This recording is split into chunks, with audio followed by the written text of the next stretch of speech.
y en todos los, se podría decir, más de 100 debates que he tenido con escépticos, agnósticos, politólogos, ateos, etcétera, etcétera, siempre me he enfrentado, cuando atacan la Biblia, preguntarles si ya la leyeron. Y créanme que casi un 80% de las personas que discuten, agreden o son hostiles a la Biblia o la critican, ni siquiera la han leído. Y cuando te dicen, ya la leí, quiere decir que comenzaron desde el Génesis. Imagínense nada más, la Biblia no se comienza a leer desde el principio, sino desde el Nuevo Testamento, y te dicen, ya la leí, o sea, leí los 66 libros en 3 o 4 meses, y con eso ya entendieron los secretos de Dios. Qué tremendo, ¿verdad? Entonces es importante que esto lo tengamos nosotros como base, porque estos secretos que pertenecen al mundo espiritual, a Dios le ha agradado revelárnoslos a nosotros. Cuando Jesús comenzó a hablar en parábolas, Mateo 13, Marcos capítulo 4, etcétera, etcétera, les dijo a ustedes, a los discípulos, a los que me siguen, les he dado a entender las cosas que estoy contando en las parábolas. Que el sembrador salió a sembrar, que el trigo, la cizaña, las aves del cielo, la tierra, etcétera, etcétera, que la gente ni siquiera entiende, tenían un trasfondo espiritual dado a los que siguen a Jesús. Entonces, si tú eres una persona, o los que nos escuchan, que quieres respuestas, por ejemplo, ¿por qué Dios permitió el mal en el universo? ¿Por qué, si Dios sabía que Adán y Eva iban a pecar, por qué los creó sabiendo como omnisciente que es Dios, etcétera, etcétera? No vas a tener respuestas hasta que comiences a seguir a Jesús, porque a Dios no le interesa enriquecer tu conocimiento intelectual, sino cambiar tu vida, transformar tu vida. Entonces les dijo a los discípulos, ustedes que ya me siguen, a ustedes les voy a dar a revelar y a que entiendan, les voy a abrir el entendimiento para que comprendan las cosas que la gente común y corriente, por muy inteligente que sea, no las puede entender. El libro del Apocalipsis, que es el 66º libro de la Biblia, es un libro lleno de símbolos. Y todos estos símbolos que aparecen en el Apocalipsis aparecen en el Antiguo Testamento. Casi la mitad de las citas del Apocalipsis vienen del Antiguo Testamento. Entonces, si yo quiero entender en el Apocalipsis qué significa Babilonia, o los 10 cuernos, o las 7 cabezas, o quién es la bestia, necesito tener un conocimiento anticipado del libro de Daniel, del libro del Génesis y del libro de Ezequiel, principalmente, para yo poder interpretar o enseñar el Apocalipsis. Entonces, vamos a abordar en esta mañana, en esta serie que me ha parecido de veras maravillosa, y yo mismo estoy asombrado cada vez que descubro más y más misterios en la Biblia, el misterio de Babilonia. En la Biblia hay 2 palabras, 2 ciudades que se mencionan más que cualquier otra nación de toda la historia. Y la primera es Jerusalén. Es la que más se menciona desde el Génesis hasta el Apocalipsis. Y la segunda es Babilonia.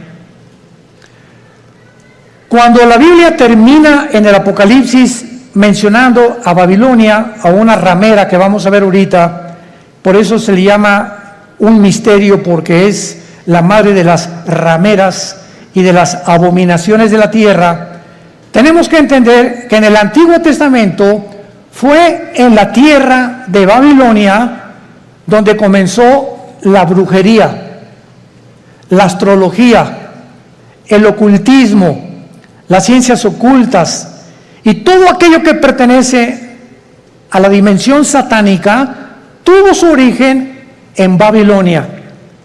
Ahora bien, la palabra Babilonia y Babel son intercambiables, pero encontramos nosotros en Génesis capítulo 10 que la primera ciudad que Nimrod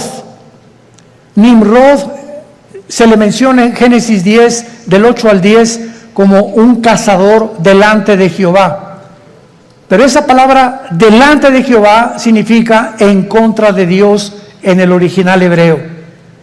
Y él fue el primer hombre que levantó Babilonia, que después acabaron levantando una torre, Génesis 11, la torre de Babel, donde Dios tuvo que confundir las lenguas, porque si ellos continuaban con ese sueño, con ese anhelo de llegar al cielo y de tener comunicación con los astros, etcétera, etcétera, ellos iban a acabar completamente destruidos por Dios. Entonces, la gran variedad de lenguajes que hay en el mundo es una manifestación de la misericordia de Dios, porque de otra manera nos acabaríamos todos, pero en 3 días. Entonces, gracias a que unos hablan francés, otros español, otros italiano, etcétera, etcétera, el mundo ha durado casi 6,000 años. Muy bien, ahora Babilonia, aparte en el Antiguo Testamento, aparece con otros nombres geográficamente. Uno de ellos es la tierra de los caldeos. La tierra de los caldeos. Y esta palabra, la tierra de los caldeos, esta frase significa la gente que vivía en Caldea, y Caldea era Babilonia. Entonces, cuando tú oyes la tierra de los caldeos, es la zona geográfica donde la humanidad se comenzó a levantar en contra de Dios. Y actualmente, geográficamente, se encuentra en la nación de Irak. Ahí lo que es ahorita Irak y Siria, porque en el Antiguo Testamento Irak y Siria era la tierra de la Mesopotamia y no había una división, estas dos naciones no están divididas todavía, y toda esa área geográfica es precisamente donde comenzó la humanidad, de acuerdo a la Biblia. Porque por ahí corre el río Tigris, que nace en Irak, en Turquía, son como 3,000 kilómetros y desemboca en el Golfo Pérsico, donde ahorita hay una gran tensión, por cierto, entre Irán, Inglaterra y Estados Unidos, porque Irán continúa apoderándose de los barcos petroleros ingleses, porque está provocando Irán. No sé si leen los periódicos, anoche otro escándalo, que no han soltado el barco que capturaron los iraníes en el Golfo Pérsico, el estrecho de Hormuz, que es exactamente junto a Irán, porque ellos quieren una guerra contra Estados Unidos por el grupo Hezbollah terrorista, para que si Estados Unidos actúa a través de la naval y a través de la guerra y viene un enfrentamiento, entonces entraría a la guerra Israel, y bíblicamente los judíos destruirían Elam. Apúntalo, de Enrique, L-A-M. Elam es una franja que está dentro de Irán, junto al Golfo Pérsico, pero es la parte más pegada al Golfo Pérsico, al estrecho de Hormuz. Y ahí en Elam, que pertenece a Irán, es donde se encuentran los reactores nucleares más poderosos de Irán. Ahí están las centrifugadoras del uranio 235, que es el elemento químico para producir la bomba atómica o las bombas nucleares. Entonces, de acuerdo a la Biblia, en el libro de Jeremías y en el libro de Ezequiel, se profetizó hace 2500 años que Elam iba a ser destruido, no Irán, porque Irán va a sobrevivir a la guerra de Ezequiel 38 cuando se una con Rusia y Turquía para destruir Israel, cosa que no lo van a lograr. Entonces, Babilonia significa confusión. Confusión. Otras traducciones la han puesto porque en la Torre de Babel querían ellos tener una puerta para con Dios. Querían que era una puerta al cielo que los iba a comunicar con los dioses.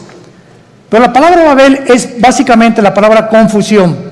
Entonces vemos que nosotros, que desde el principio de la humanidad hasta el final de la humanidad, los seres humanos vivirán confundidos sin Dios. Esto es lo interesante de por qué aparece otra vez la palabra confusión al terminar el Apocalipsis, relacionado con las religiones. Porque aquí vamos a encontrar a una mujer, y las mujeres en la Biblia siempre han representado dos cosas espiritualmente nada más. Encontramos, ¿verdad?, a las mujeres que representan la iglesia, porque la iglesia se le compara con una mujer, y la otra Jezabel, o la gran ramera, que representa las religiones o la falsificación del camino a Dios, que es lo que querían hacer con la Torre de Babel. Y antes de entrar al capítulo 17 de Apocalipsis, quiero que vean otra cosa en el capítulo 9 de Apocalipsis. Rápidamente regresen al capítulo 9 y vean ustedes algo tremendo. Vemos nosotros en la sexta trompeta, Apocalipsis 9, versículo 13 en adelante, de qué manera se describe en la sexta trompeta uno de los ríos que atraviesan Babilonia. El sexto ángel tocó la trompeta y oí una voz de entre los cuatro cuernos del altar de oro que estaba delante de Dios, diciendo al sexto ángel que tenía la trompeta: desata los cuatro ángeles que están atados junto al gran río Bravo. ¿Eso dice? No, ¿verdad? Junto al Nilo. Tampoco. Qué interesante que hay cuatro principados satánicos ahorita atados junto al río Éufrates, que es el río que atraviesa Irak y Siria, y que desemboca en el Golfo Pérsico, donde hay una gran posibilidad que estalle una próxima guerra. En otras palabras, de acuerdo a la Biblia, el área geográfica más endemoniada que hay, más satánica, más que el Teposteco y más que cualquier otro lugar donde hay brujería a la mexicana, es Irak e Irán.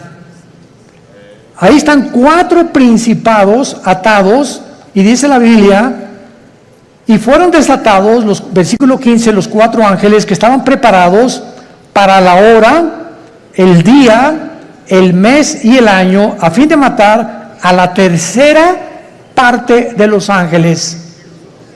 En otras palabras, el mundo que vivimos actualmente está bajo el control de ángeles, pero no ángeles buenos, ángeles caídos.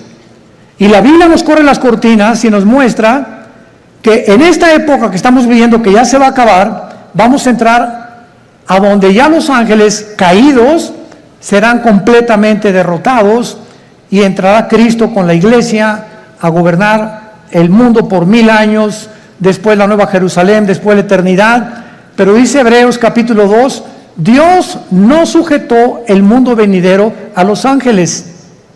O sea, el mundo que viene después del de nosotros, ya los ángeles no van a tener parte, ahorita sí la tienen.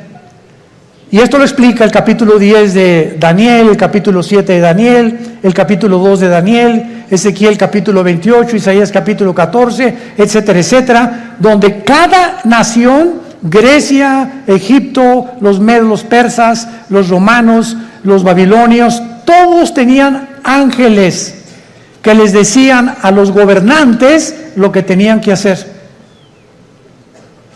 Y eso el mundo pues no lo sabe, ¿verdad? Por eso se nos manda a orar por nuestro gobierno, porque hay ángeles que están influenciando tremendamente los asuntos del mundo terrenal donde tú y yo vivimos. Muy bien, vayamos pues a Apocalipsis 17 y veamos este conflicto y este misterio que vamos a resolver que es el primero de Babilonia.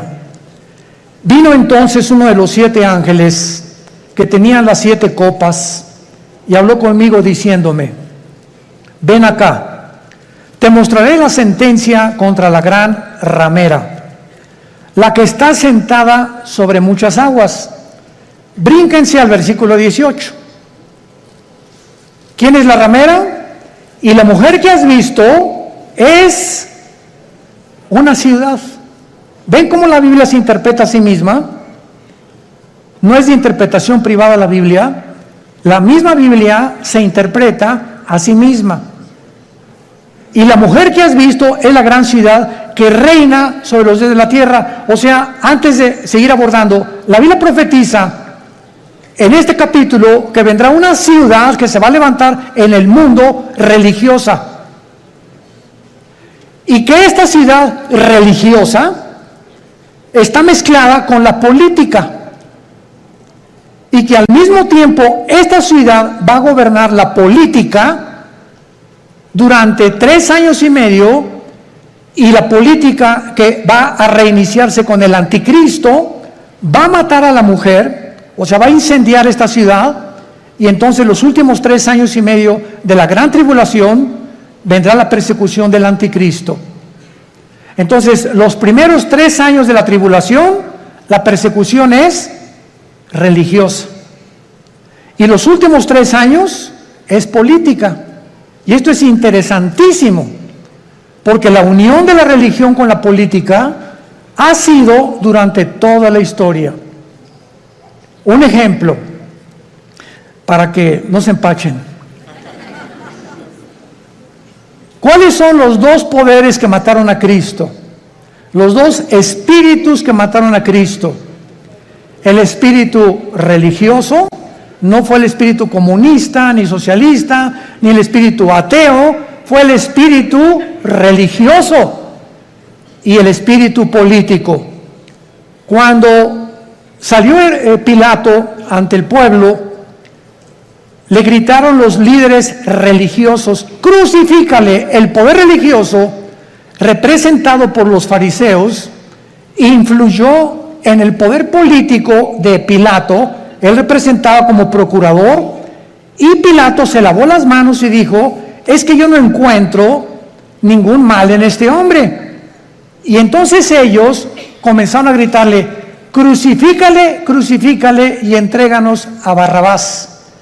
Porque la costumbre era que cada Pascua se soltara a un preso político.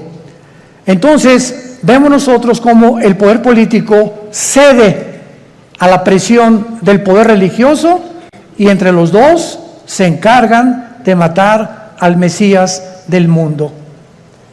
Y desde entonces, antes y por toda la historia, vemos todos los emperadores con brujos.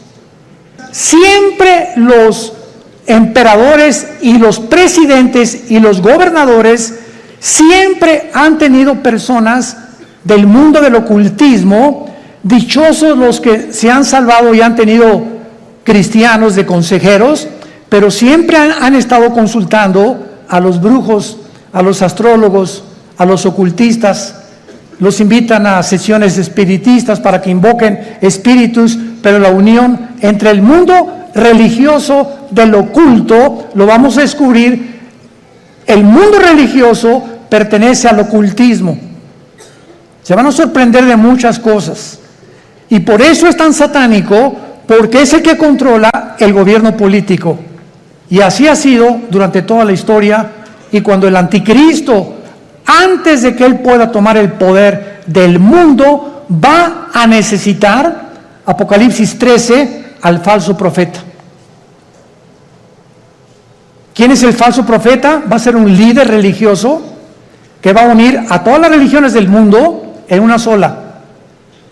Y cuando ya el anticristo vea que ellos le pavimentaron el camino para que su gobierno político pudiera emerger, entonces el anticristo quema a esta ciudad donde se van a concentrar las religiones del mundo, y él se proclama, segunda de Tesalonicenses 2, 3 y 4, el único Dios, donde el mundo lo adora como adoraron a los césares romanos como dioses.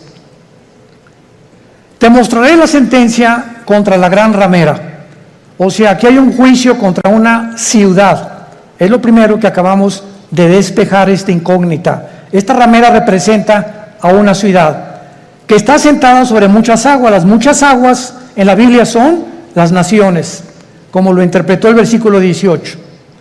Y dice así, versículo 2, con la cual han fornicado los reyes de la tierra, y los moradores de la tierra se han embriagado con el vino de su fornicación.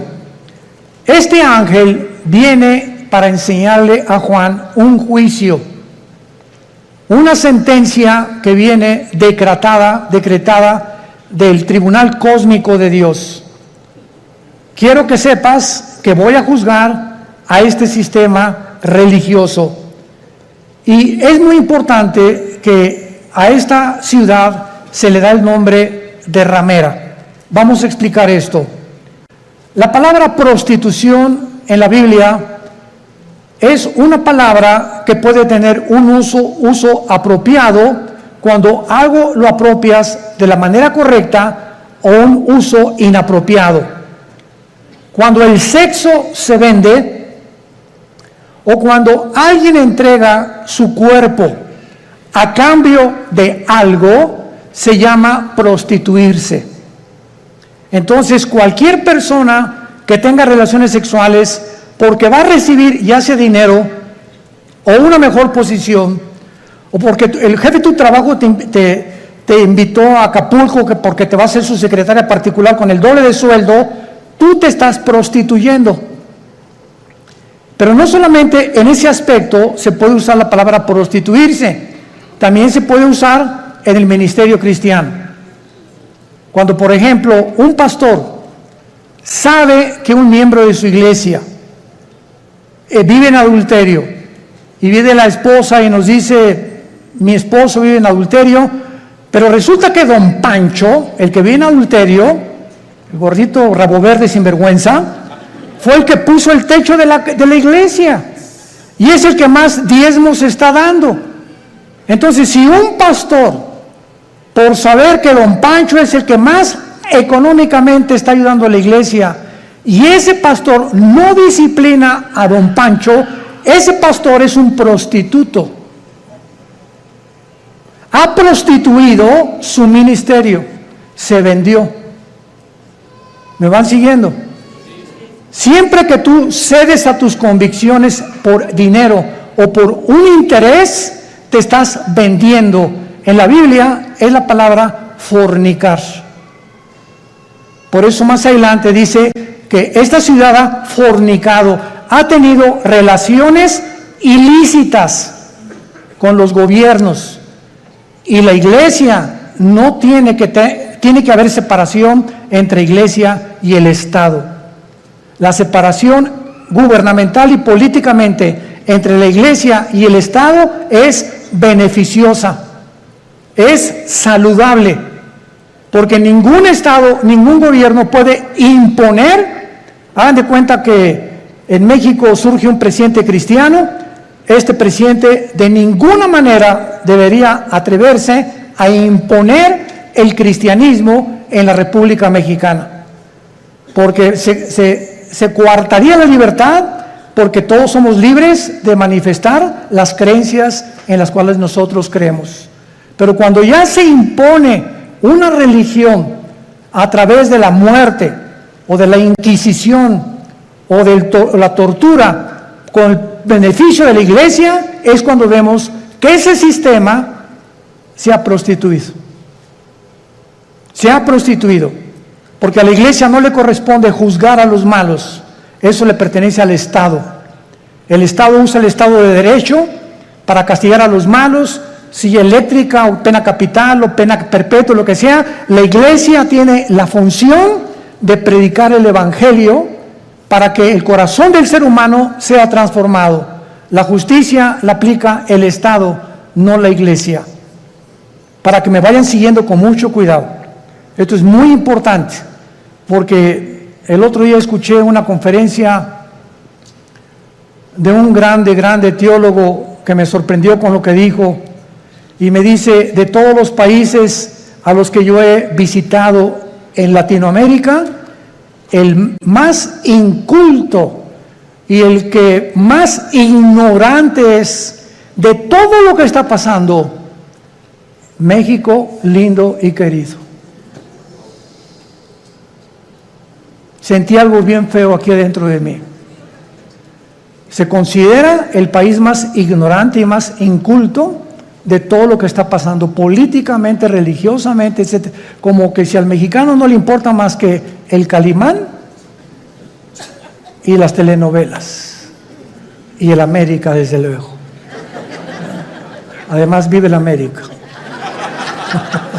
Bueno, pero esto es tremendo, ¿verdad? Y otra cosa que también me sorprendió es que un análisis que hizo las Naciones Unidas fue que en Europa el promedio de la gente normal, desde los 10 años de edad hasta los 25 o 30 años de edad, cualquier europeo de cualquier nación de Europa ha leído antes de los 25 años por lo menos 6, 7 libros al año. Y en México, 1 al año. Y con trabajo no lo acabaron. ¿Se imaginan? Estamos con el esto, con el Calimán, la televisión, ausentes completamente de cultivar nuestro espíritu, nuestra mente intelectual. Me graduó de abogado y jamás me vuelvo a meter a la jurisprudencia ni a los libros. Me graduó de médico, no me actualizo con todos la tecnología impresionante en la medicina que hay actualmente. Por ejemplo, no sé cuántos de ustedes han notado que ya no uso lentes. Asústame. No es para que se asusten, ¿verdad? Pero es increíble. Tengo como 40 años usando lentes. Yo tenía hipermetropía, astigmatismo y no podía leer. Ahorita tengo una visión de 20/20, impresionante. ¿Saben lo que me hicieron? Resulta que ahí en Dallas, Texas, está uno de los médicos oftalmólogos que trajo el rayo láser. Pero a mí no me hicieron nada más el rayo láser, sino que me hicieron 2 implantes de la oftalmología, 2 implantes intraoculares. O sea, me metieron 2 ojos. O 2 lentes, no sé. Y cuando yo le pregunté al oftalmólogo después, duró 16 minutos la cirugía. Primero uno y como al mes me hicieron el otro. Y le dije, bueno, ¿cómo está esta explicación? Y me dice, mira, hay 5 tipos de lentes. El que te metimos a ti se llama ultralight. ¿Qué significa esto? Con un rayo láser te perforamos una incisión milimétrica y por un tubo te metimos un lente envuelto como un taco. Y entró el lente y dentro de tu ojo se abrió como una tortilla. Y entonces se tiene que ir pegando a la parte de atrás, al tejido, y en ese momento, bueno, me dieron entrenamiento, ¿verdad? Todos los días me dieron que tenía que hacer una pluma así, acercármela a todo, nomás como 50 o 100 veces hasta que ya pudiera ver de cerquito. Ahorita ya no necesito nada, ya puedo ver de lejos, ya la luz casi no me molesta. Pero es impresionante la tecnología de la oftalmología y de todas las demás ramas de la ciencia del siglo XXI. A mi hijo Caleb le hicieron en 7 minutos el láser, nada más que a él no le hicieron cirugía. A él con el puro láser le quitaron los problemas que tenía de la vista con una garantía de 35 años. Ahí me dieron hasta que venga el Señor por nosotros. Pues sí, ya para qué quiero más, ¿verdad?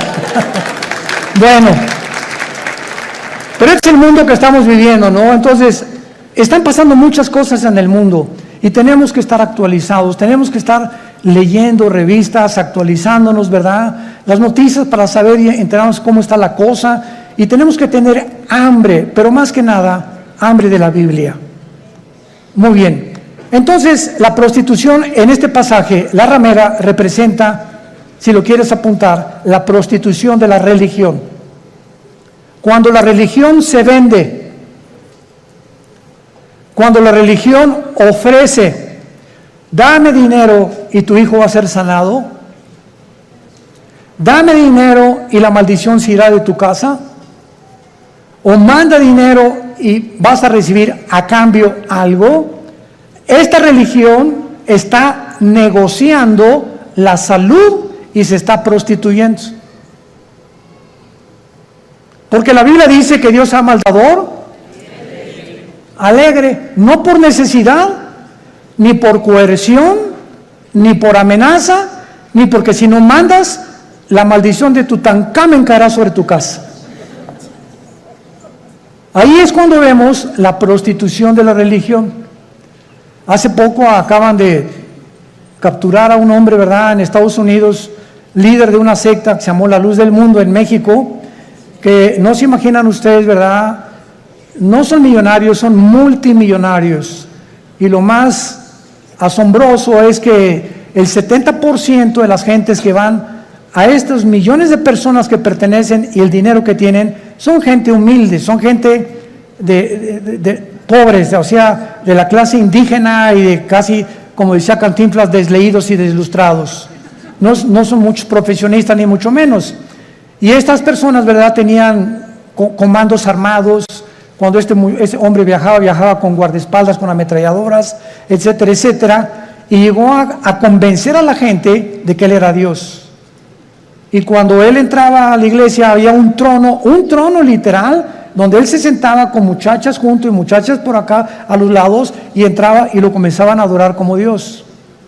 En otras palabras, él estaba vendiendo, prostituyendo la religión. Y así hay cantidad de sectas, e inclusive se puede dar en iglesias cristianas.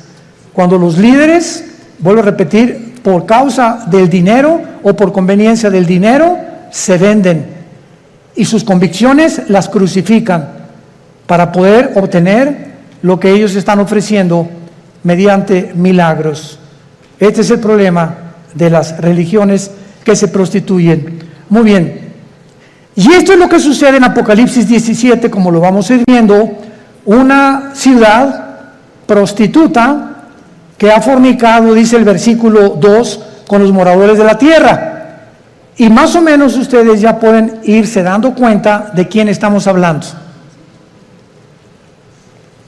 La única, para que ustedes estén enterados, sin afán de ofender a nadie, la única religión que existe en el mundo, la única que tiene un lugar en las Naciones Unidas, es Roma.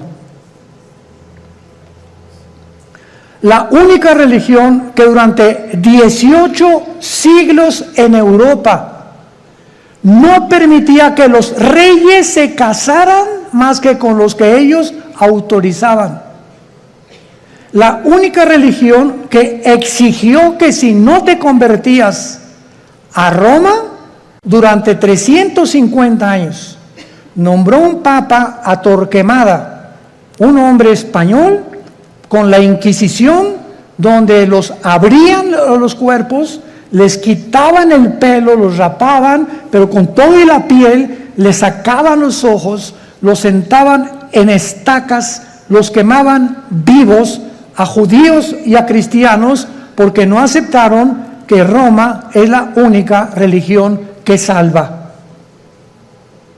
Y hasta el siglo XXI, los estatutos romanos continúan enseñando lo mismo. Fuera de Roma no hay salvación.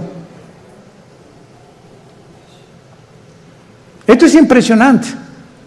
Cuando yo tenía 12 años de edad, les he contado a muchos, fuimos educados, mi hermano Alejandro y yo, en colegios lasallistas, San Juan Bautista de La Sal. Y a los 13 años vivíamos en Acapulco, entré al seminario, yo quería ser cura, porque nos enseñaron los hermanos lasallistas en aquel tiempo latín, en aquel tiempo éramos acólitos, el cura daba la misa en latín, cuando entraba supuestamente al altar, ¿verdad?, entraba y decía, introibo al altar de Deu, Justifica Juventude y Juventudes Meam, me introdujo al altar de Dios a ofrecer los sacrificios por los vivos y por los muertos. Ya le contamos en latín los acólitos, y cuando uno de los grandes dirigentes ahí llegó a visitarnos al seminario, nos dijo, ustedes están ya en el tiempo de hacer un voto de celibato sacerdotal. Y pues éramos como 10 o 12 muchachos de 14, 15 y 6 años de edad, y nos volteamos todos a ver qué significa el voto del celibato sacerdotal. Entonces nos dijo este prelado religioso, significa que ustedes tienen que hacer un voto que nunca se van a casar y que su única fidelidad va a ser a Roma, nada más. Oiga, ¿y por qué no quiere que nos casemos? Porque si se casan, el dinero lo gastan en la familia y ya no lo mandan a Roma. Esa es la razón por la cual no les conviene que se casen. Cuando la Biblia ordena, 1 Timoteo capítulo 3, en cualquier Biblia que veas, que los que sirven a Dios de tiempo completo se casen, a menos que tengas el don de continencia. Pero esto es increíble. Ahí fue cuando yo me decepcioné, ¿verdad?, de la religión. Lloré, le dije a mi papá, ya no creo en nadie, y me hice ateo.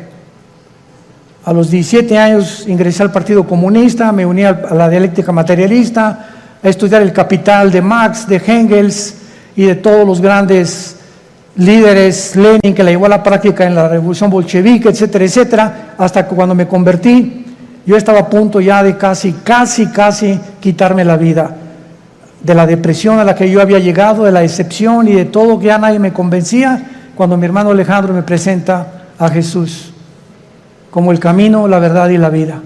Y yo supe cuando encontré a Jesús que era la única razón por la cual yo debía seguir viviendo, y le prometí desde ese día. Fue marzo de 1974 que yo le entregaría mi vida y que lo quería servir. Y desde entonces no lo he dejado de servir, por la gracia de Dios. Bueno, ahora muy bien. Vean rápidamente en el Antiguo Testamento, en Jeremías capítulo 2, de qué forma en el Antiguo Testamento se menciona la fornicación física o la prostitución, así como material o terrenalmente. Una mujer se puede vender por dinero, la cual se le llama prostituirse o prostituirse, o un hombre también. Espiritualmente, Dios usa el mismo término. Cuando tú le dejas a Él por los ídolos, o cuando dejas a Dios por otras cosas más importantes que Él. Dice Jeremías capítulo 3. Dicen, si alguno dejare a su mujer, yéndose esta de él y se juntare otro hombre, ¿volverá a ella más? ¿No será la tierra del todo mancillada? Tú pues, le está hablando Dios a Israel, has, ¿qué cosa? Fornicado con muchos amigos. Pero no se está refiriendo Dios a la fornicación física sexual. Veámoslo. Mas vuélvete a mí, dice Jehová, alza tus ojos a las alturas y ve en qué lugar no te hayas prostituido, junto a los caminos te sentabas, para ellos como árabe en el desierto, y con tus fornicaciones y con tu maldad has contaminado la tierra. Por esta causa las aguas han sido detenidas y faltó la lluvia tardía, y has tenido frente de ramera y no quisiste tener vergüenza. Dios acusa a Israel de fornicar con los ídolos, que es lo mismo cuando un hombre se va con una mujer que no es su esposa, o cuando un muchacho tiene relaciones con su novia sin casarse, está fornicando. Ella se está entregando a él o por conveniencia, o él con ella. Se están prostituyendo los dos. Y cuando tú espiritualmente dejas a Dios y abrazas cualquier otra área de la vida por olvidarte la palabra de Dios, has prostituido tu llamado. Estás fornicando. En otras palabras, en la Biblia, la idolatría se le compara con la fornicación sexual. Ahora veamos y confirmémoslo en Santiago capítulo 4, en el Nuevo Testamento, y dice así el apóstol Santiago. Santiago capítulo 4, versículo 4. Santiago 4, versículo 4. Oh almas, ¿cómo se les llama? Adúlteras, pero no porque se hayan ido con otra mujer.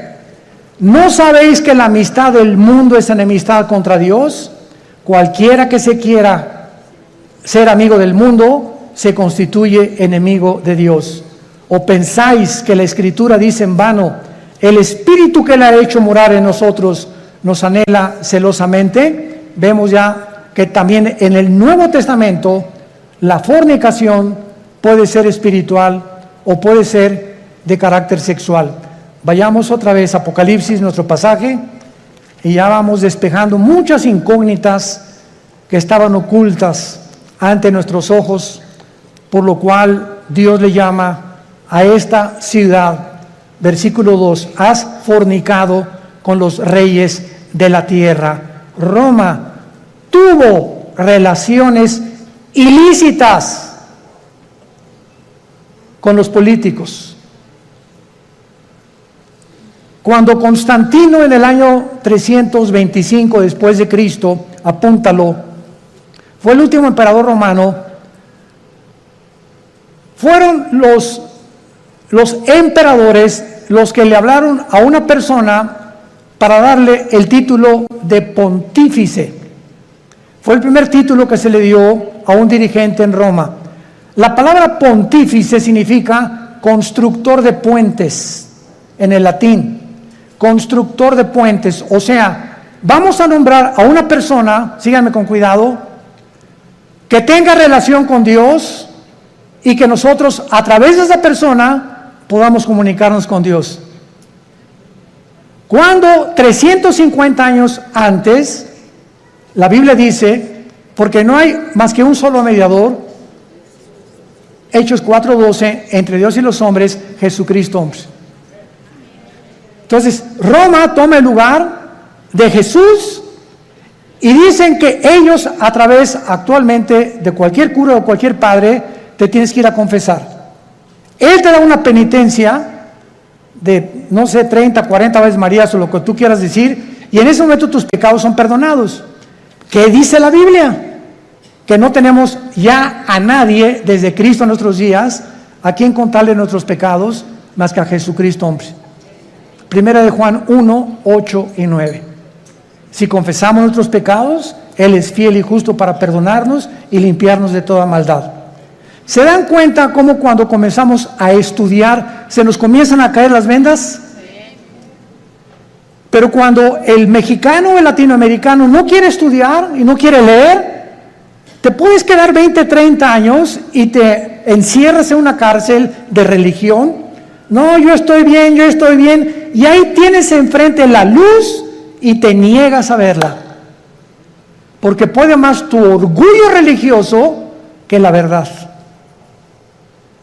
Juan capítulo 3, y esta es la condenación, que la luz vino al mundo y los hombres amaron más las tinieblas que la luz, porque sus obras eran malas. Muchos no quieren venir a la luz, no porque no puedan, sino porque no les conviene. Prefieren permanecer en esa cárcel que salir de esa cárcel y servir al Dios vivo y verdadero. Veamos ahora en segundo lugar que dice el versículo 2, que esta relación ilícita que le llama fornicar con los reyes de la tierra, o sea, una relación política religiosa que no debe existir. Los moradores de la tierra se han embriagado con el vino de su fornicación. La palabra embriagarse, ustedes saben, es emborracharse, pero no con tequila herradura, ni con mezcal, sino aquí también se usa en el sentido que la religión embriaga a las personas, las emborracha, les nubla el entendimiento y los convierte en ovejitas con un pastor ciego. Entonces, cuando tú estás en algún movimiento religioso y abundan en el mundo entero y no entiendes, ni lees, ni conoces, sigues como borrego, simplemente porque pues ahí va tu familia, o porque ahí van tus amigos, o porque te cautivó esa persona que se dicen dioses, etcétera, etcétera, estás como borracha. Caes en una trampa tremenda. ¿Se acuerdan de Jim Jones? 1978, que se llevó a 1,000 personas a la Guyana junto a Venezuela. ¿Se acuerdan de David Koresh, que en Waco, Texas, dijo que él era el ángel del Apocalipsis? ¿Se acuerdan de Juan Carlos Miranda? Recientemente, que dijo que él era primero el anticristo, pues que era Jesucristo. Y así este señor de la luz del mundo, que dijo que él era también el único que debían de adorarlo. Y cuando llevaba en su haber 7 o 4 niñas violadas, ¿qué le pasa al mundo? Te puedes preguntar, ¿no? O sea, qué fácil somos engañados. Qué fácil es caer en una secta por no estudiar. Mi pueblo pereció porque no tuvo conocimiento. ¿Ven la importancia de prepararnos? Ahora veamos aquí en el versículo 3 que el Espíritu Santo traslada o transporta a Juan a un desierto. Y ahí en el desierto tiene una visión tremenda el apóstol Juan. ¿A quién ve a Juan? ¿A quién ve? A una mujer sentada sobre una bestia escarlata. El color escarlata es el color de los dragones. Es un color rojizo, que es el color que se asocia con la sangre, con la guerra y también con Satanás. Entonces vemos ahí una mujer sentada o montada sobre una bestia escarlata. Y esta bestia tenía llena de nombres de blasfemia, que tenía 7 cabezas y 10 cuernos. Nuestro paso actualmente ahorita es tratar de descifrar qué significa la mujer sentada sobre esta bestia. Muy bien, esta bestia en el versículo 8 nos da la interpretación. La bestia que has visto era y no es, y está para subir del abismo e ir a perdición. Número 1, esta bestia es el nombre que el Espíritu Santo le da a una imagen o a un principado satánico que ya había existido antes en el mundo. ¿Se acuerdan de los 4 ángeles atados junto al río Éufrates? ¿Quiénes creen ustedes que sean esos 4 ángeles? Porque si estaban atados, no es porque vivían en Disneylandia, ¿verdad? Sino que eran 4 ángeles que ocasionaron un daño tan grande en la historia humana que Dios los encerró y los va a soltar al final de la gran tribulación, cuando nosotros ya no estemos ahí. Pero en el capítulo 10 de Daniel se nos revela que cuando Dios envió un ángel a la tierra para comunicarle a Daniel el futuro de Israel con la profecía de las 70 semanas, otro principado satánico se atravesó y lo interrumpió durante casi 3 semanas, que mientras había una guerra en la dimensión espiritual, Daniel se encontraba en la tierra orando. En esas 3 semanas hubo una guerra espiritual sin que Daniel lo supiera. Y esas oraciones de Daniel hicieron que viniera el ángel y bajara Miguel, el arcángel y comandante en jefe de las huestes de los ángeles buenos de Dios, para que ese ángel fuera librado y llegara a la tierra, a Jerusalén, a Babilonia, y le entregara a Daniel el recado. Y entonces ahí el ángel le dice a Daniel: me detuvo el ángel de Persia. En otras palabras, el principado que estaba gobernando el imperio pérsico, que es el imperio de Irán, porque en 1935 se le cambió de Persia a Irán, era un principado satánico. ¿Y cuáles son los 4 imperios que Daniel menciona? Babilonia, los medos y los persas, los griegos y los romanos. Estos 4 ángeles del Apocalipsis de la 6ª trompeta son los 4 ángeles que estuvieron al frente de los más grandes imperios del pasado y que fueron imperios antisemitas.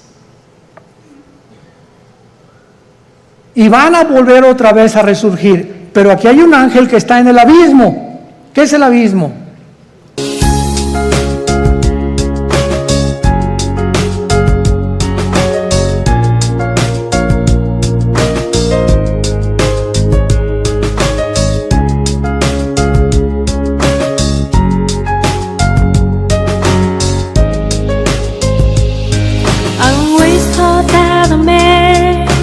Fall in love with, but I'm so be my best friend. I am glad that it's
Muy bien, la Biblia nos habla de que hay prisiones en el centro de la tierra.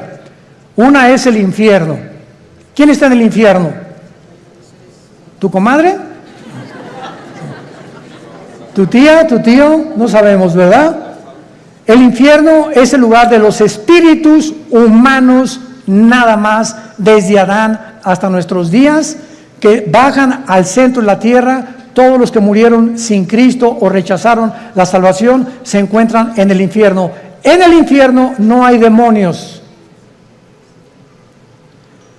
Ahora, el lugar de los demonios, cuando Cristo vino al mundo, el gadareno le dijo a Cristo, ¿verdad? O cuando los iba a sacar del endemoniado, le dijeron a Cristo: no nos mandes al abismo, déjanos meternos en los puercos, porque los demonios saben que al bajar al abismo ya no salen hasta Apocalipsis capítulo 9, que se les va a abrir la puerta y van a invadir el mundo. ¿Se imaginan? Ahorita hay maldad. Ahora imagínense con todos los demonios sueltos. Entonces en el abismo están los demonios, en el infierno los seres humanos, en el Abadón o en el Tartarus están los ángeles caídos que Dios ha guardado por ahí y que también serán soltados después. Y hay otros ángeles que están guardados y que ya nunca jamás, por toda la eternidad, van a ser soltados. Entonces la Biblia nos muestra claramente que esta bestia que estaba viendo Juan, no hay otro nombre más que bestia para darle, porque la palabra bestia en el griego significa algo cruel, rapaz, sanguinario, que no se le puede comparar a un tigre, ni a una hiena, ni a un león, ni a una águila. No hay ningún animal comparado, y por eso se le adjudicó el nombre de bestia. Y esta bestia es el anticristo. ¿Qué nos dice la Biblia? Que cuando surge el anticristo, que lo más seguro es que el diablo va a tener relaciones con una prostituta. Y de esta relación van a ser el anticristo. ¿Cuándo entra el espíritu al cuerpo humano?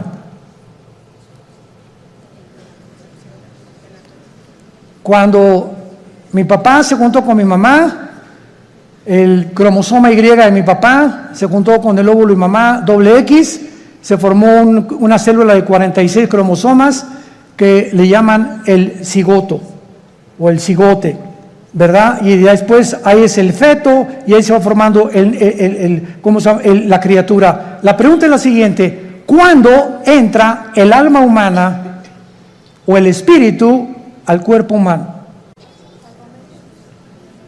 Esta pregunta ha hecho que los mismos científicos estén debatiendo actualmente cuándo se aborta y cuándo no se aborta. No hay ningún médico, ningún doctor, ningún genetista, ningún ginecólogo, nadie que te pueda decir cuándo comienza la vida. Y por eso se ha dado especulaciones. No, puedes abortar a las 3 semanas, a los 2 meses, al mes, y las leyes en diferentes naciones cambian de acuerdo a la perspectiva y la opinión de tales o cuales médicos.